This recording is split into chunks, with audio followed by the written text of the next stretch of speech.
Are we getting a little bit too confident? Probably not, but there's a lot of reasons for optimism before this LSU game.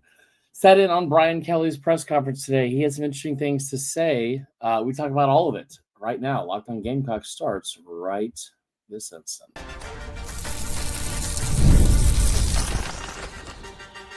You are Locked On Gamecocks, your daily podcast on the South Carolina Gamecocks, part of the Locked On Podcast Network, your team every day.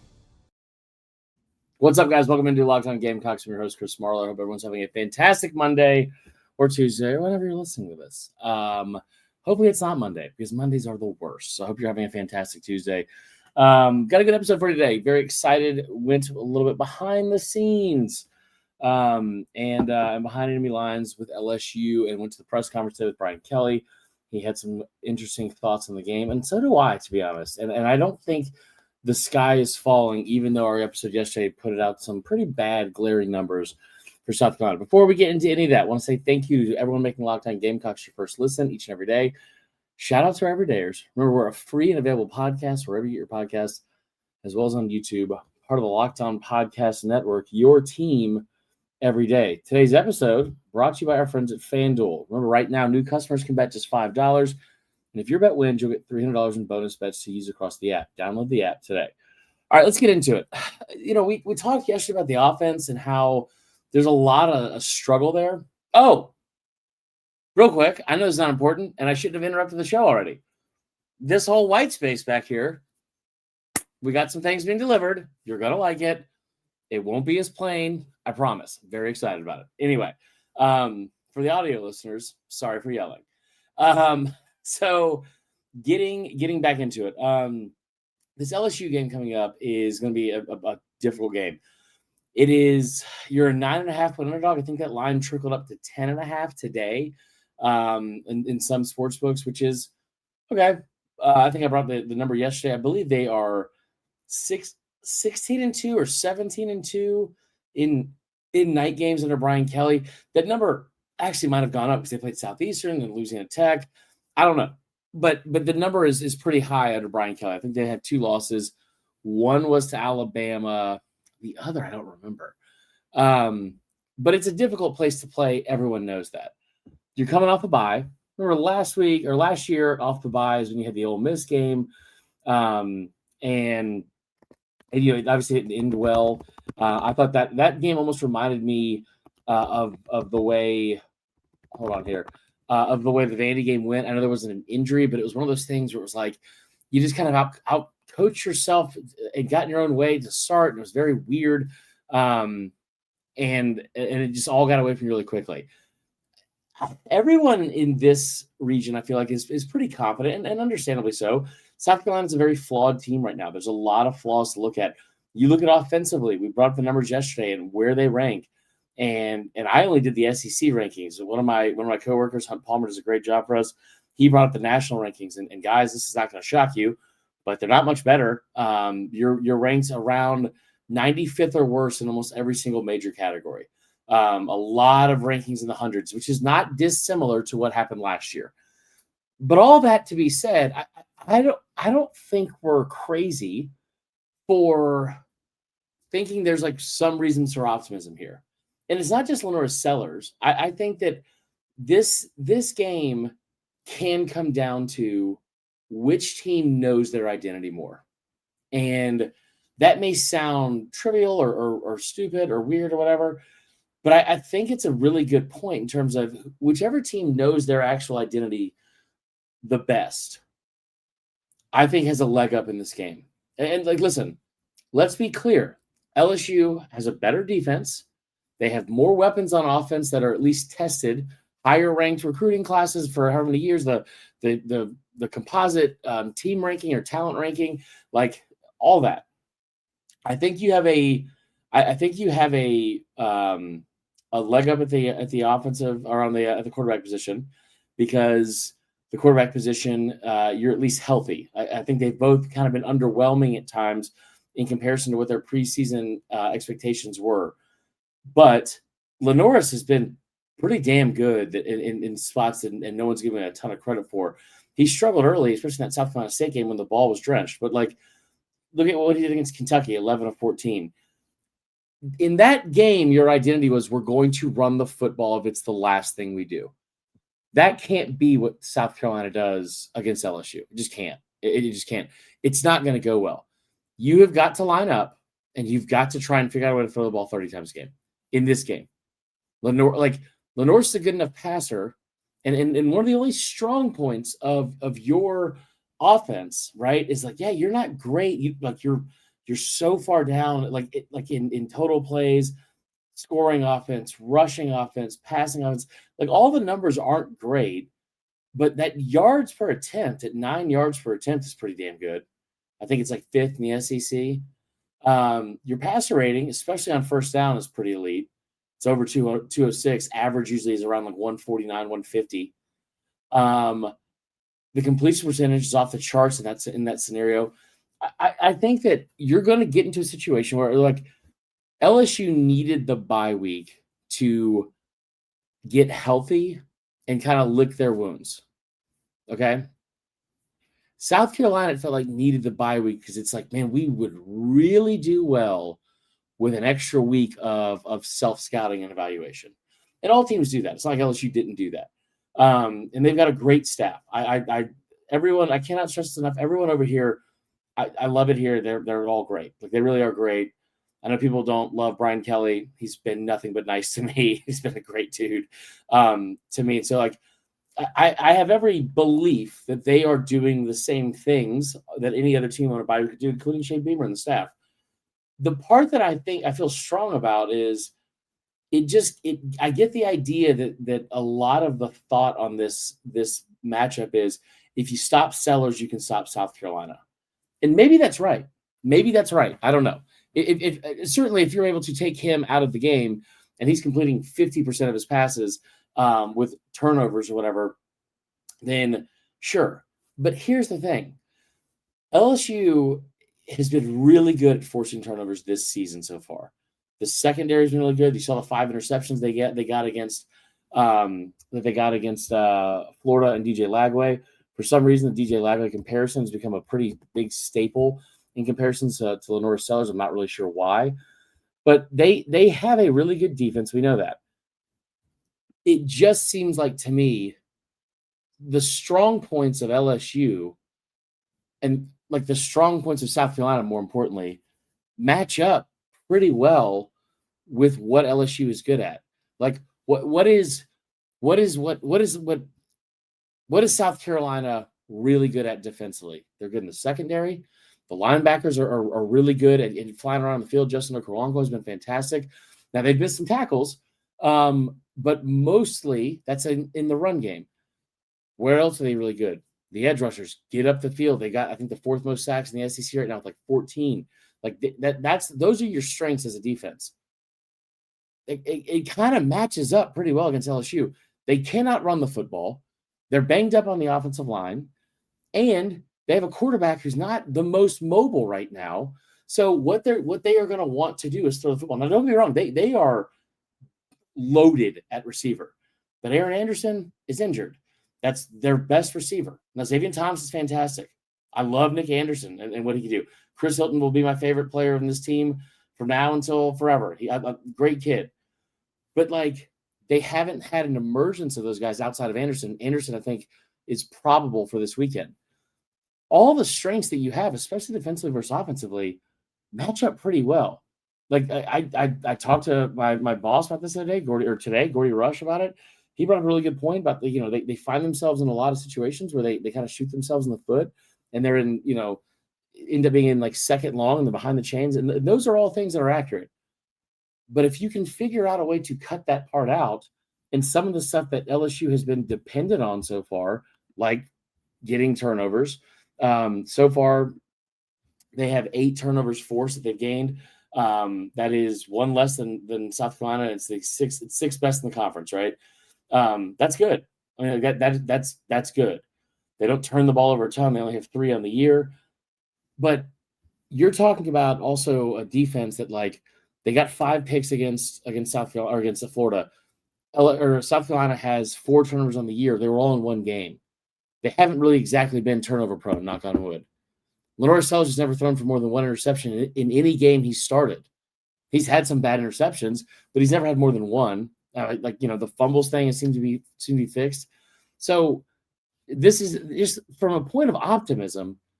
I think that there's a lot that is kind of like meat on the bone of talking points on what we're not really discussing about South Carolina and what they could be able to do. Again, coming off a bye, they could fall flat on their face. And I don't think anybody would be crazy surprised. But if you start looking at the way they played these games this year, I think they're much closer to being considered a really good team than they are, oh my gosh, this team is terrible. They're one of the worst teams in the SEC. Those are what the results have been. You got dog walked by Vandy, and we know what happened at Mizzou. But you think about some of the circumstances they found themselves in.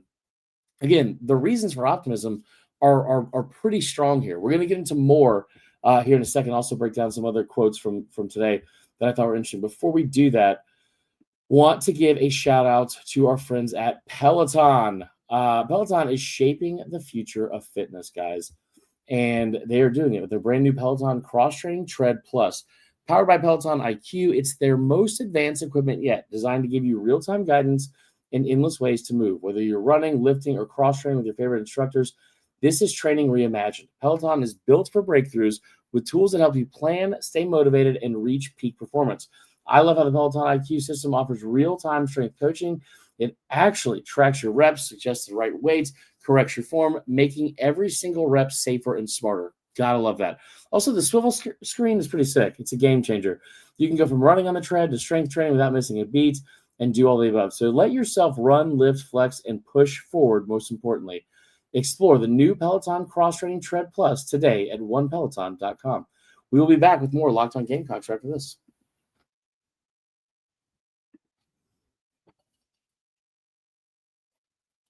Okay, so I look at this game again, and I start trying to be like, you want to be honest with self-scouting and evaluation of where the team is, and they've struggled. There's no way around it. And I'm not making excuses or saying, well, this team could be 5-0. I'm not saying that. I think Missouri's a really good team. You played really well against Missouri. You played really well against Missouri. You just did stupid stuff that ended up getting in the way, and things that didn't show up the next week against Kentucky. Things that didn't show up in the Virginia Tech game. You had a better offensive game plan. You had plays that were open.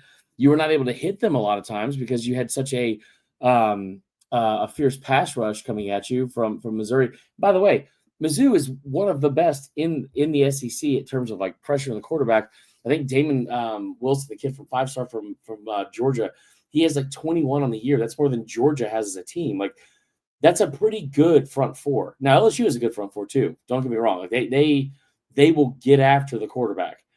And so you're going to need to be good, or at least better up front.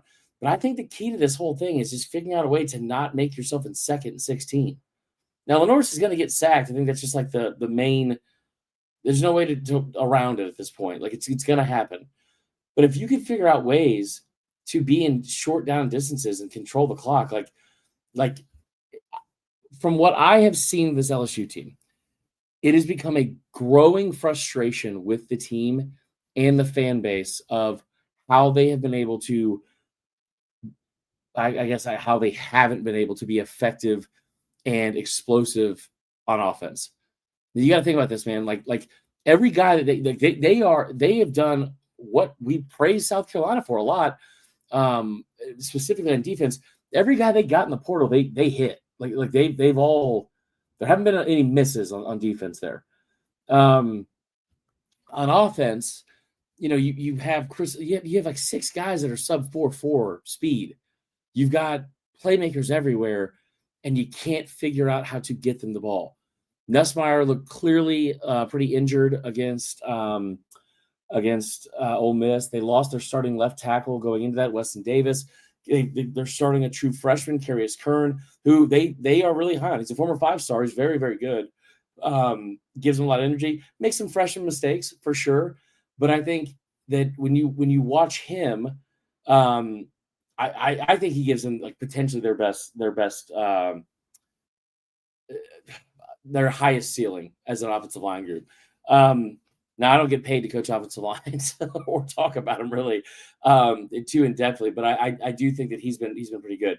My point with all that is saying they have some things that are flaws, and if you can take them out, I'm not saying into deep water. Okay, there are some teams that you want to take out into deep water and say, how do you feel now? Like how comfortable are you in being uncomfortable with how this game is playing? This game, in my opinion, plays out a lot like in a way where the longer you can stay in it, and I mean in it, I don't mean like the Florida game where it's like, they're hovering around 10 points. Like the longer you can stay in it, be ahead, be down 3, being able to have some offensive success, also getting off the field in 3 and outs and stuff like that. These are all things that have plagued this SEC or this LSU team. If you could figure out a way to consistently make them uncomfortable, and this game gets later and later and later, I'm telling you right now, like I don't personally think that LSU knows how good of a football team they are yet. And I mean that in a way where I think they have a very high ceiling. It's impossible not to with the talent they have. The defense is legit.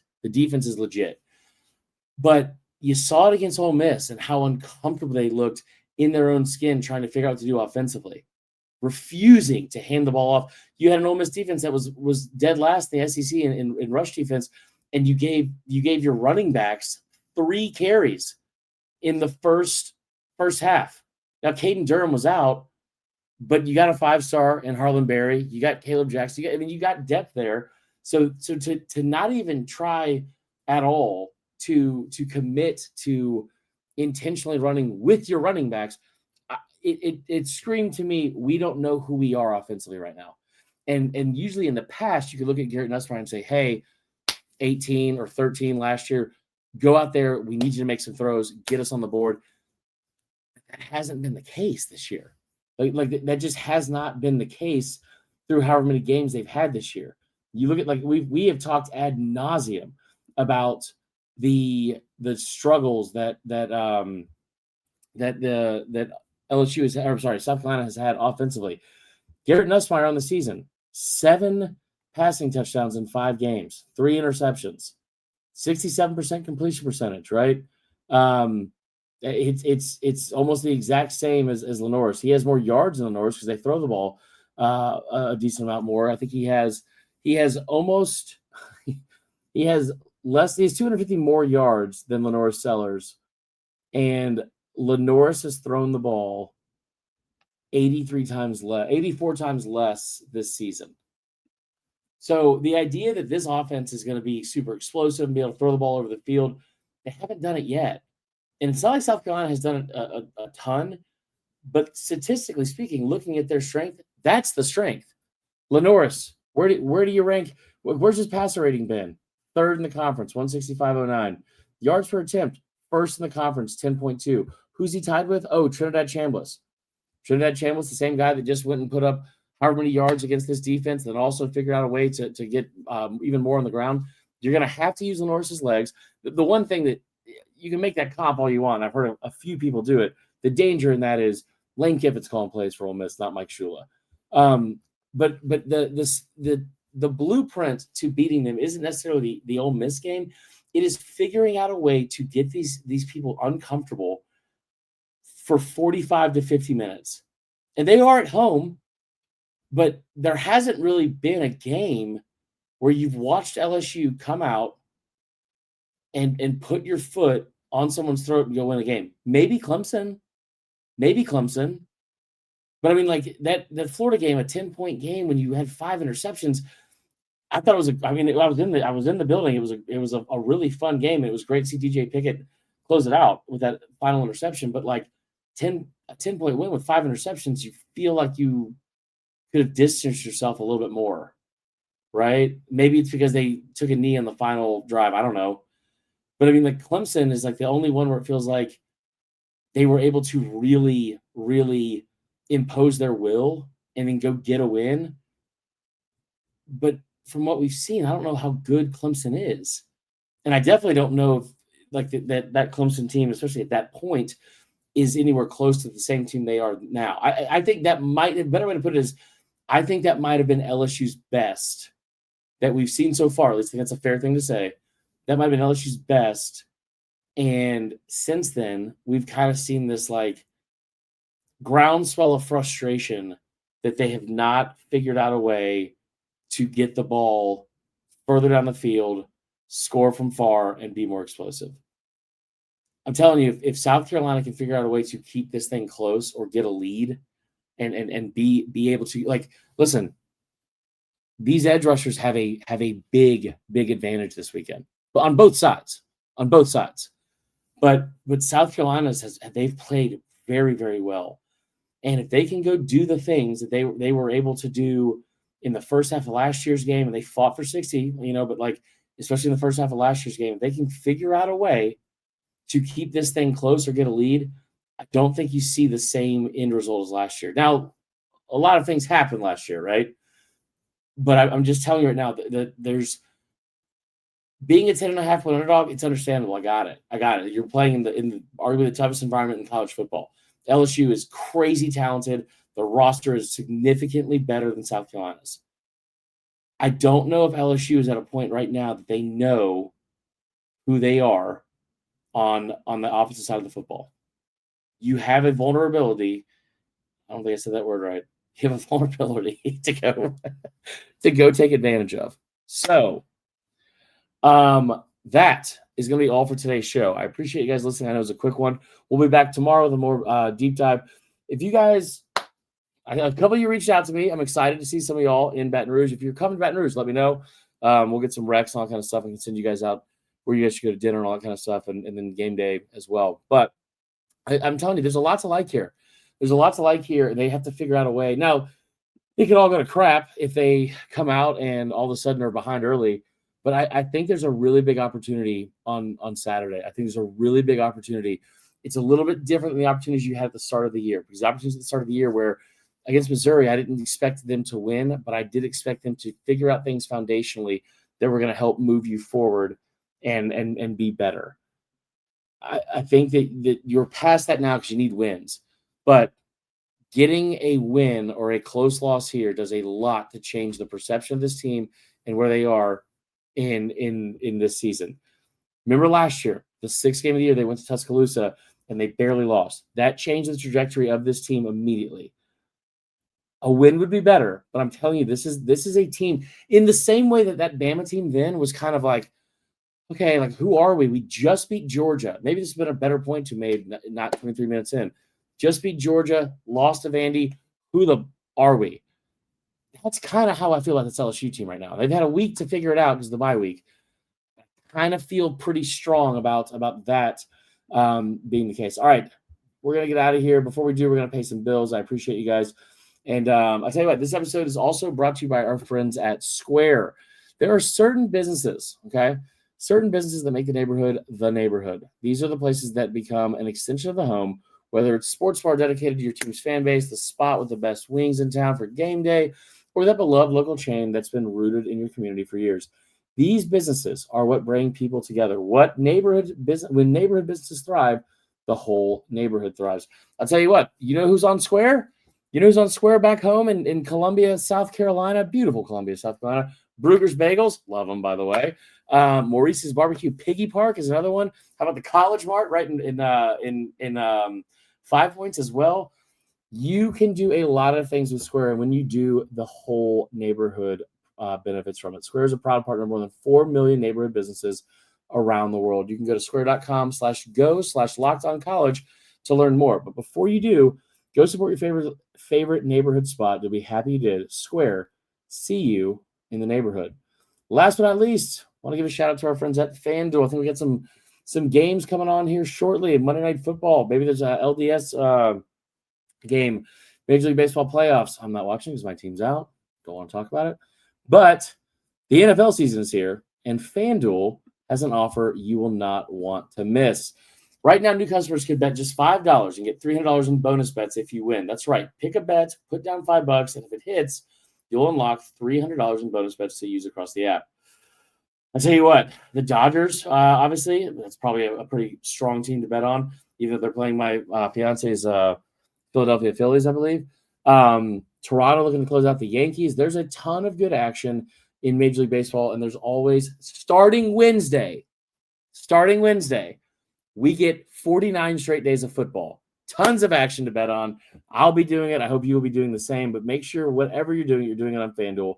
What are you waiting for? Visit FanDuel.com to download the FanDuel app today and get started. That is all for today's episode, guys. I appreciate y'all. I hope you have a great rest of your afternoon, morning, or night whenever you listen to this. And as always, go Cox.